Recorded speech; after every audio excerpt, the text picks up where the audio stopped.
Only 55% my life when I wake up 3 days. My operation 16 hours.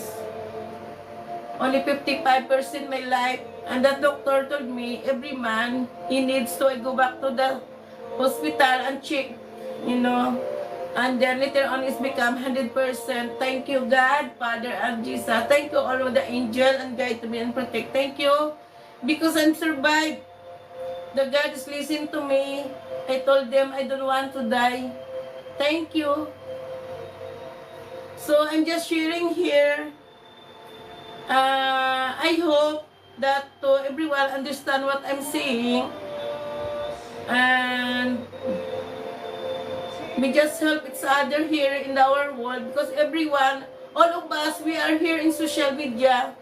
We need to love and to speak and be honest in social media, and nobody can hurt. Just ignore from now, ignore the some people. I know they don't understand. They keep on going be imposter and become scammer and become hacker, but we ignore to them because like me now.